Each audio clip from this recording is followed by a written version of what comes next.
What if the only thing more stubborn than a Texas rancher's pride is the vibrant, messy joy of an artist who refuses to let him fade into the background? In Paint Me Happy, beloved author Carolyn Brown delivers a forced proximity romance that transforms reluctant cohabitation into a masterclass in emotional restoration, proving that sometimes the heart needs to be repainted before it can truly heal. This isn't just another grumpy sunshine trope set against rolling hills. It's a warm, witty, and deeply tender exploration of grief, second chances, and the terrifying vulnerability of letting color back into a life that has been gray for far too long. From the first sun-drenched narration, listeners are welcomed into a world where silence speaks louder than words, and every brushstroke becomes an act of courage.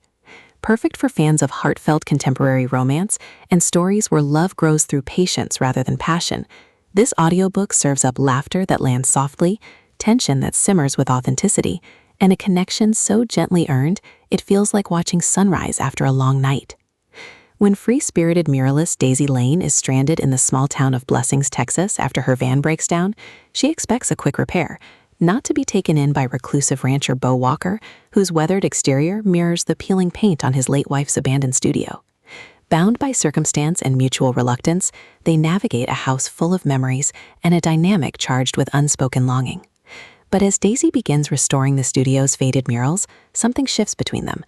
Not instant attraction, but the dawning realization that healing isn't about erasing the past, but honoring it while making space for new light.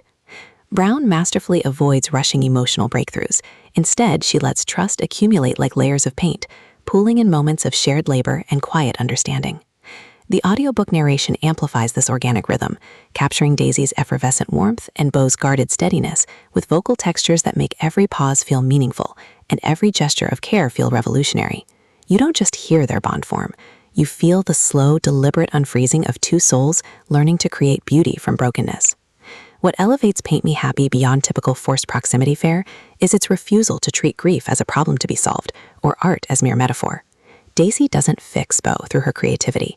She simply creates space where his presence is enough, challenging the notion that healing requires performance. Bo, in turn, doesn't rescue Daisy from her rootlessness. He offers stability without demanding she stay, honoring her freedom even as he hopes she might choose to remain. Their relationship deepens through acts of mutual accommodation, adjusting communication styles without judgment, sharing silences that speak louder than confessions, and choosing to stay present when old wounds resurface during late-night painting sessions. Supporting characters add vital texture, townsfolk whose gossip carries unexpected kindness, Bo's adult children navigating their own grief, and even the studio itself, rendered as both sanctuary and witness to transformation. Every interaction reinforces the novel's core truth. Love thrives not in erasing pain, but in holding space for it alongside hope. Even the artistic process serves thematic depth, with each restored mural marking milestones of emotional reclamation and color becoming language when words fail. For audiobook listeners, this production is pure auditory comfort with substance. The narrator embodies Daisy and Bo with remarkable subtlety.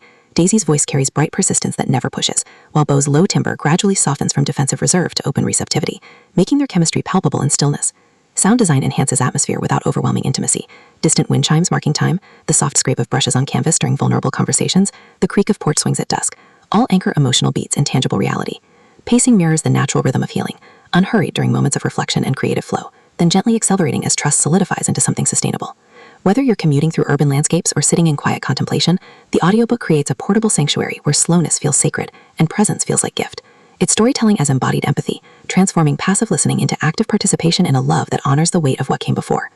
Ultimately, Paint Me Happy redefines forced proximity romance by centering patience over passion and creation over consumption.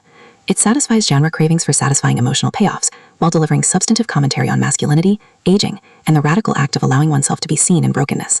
No prior series knowledge is needed. It stands confidently as a complete journey from isolation to connection. If you've ever believed love requires being whole first, or wondered whether tenderness can coexist with unresolved pain, this audiobook will affirm that true intimacy begins not with fixing, but with staying.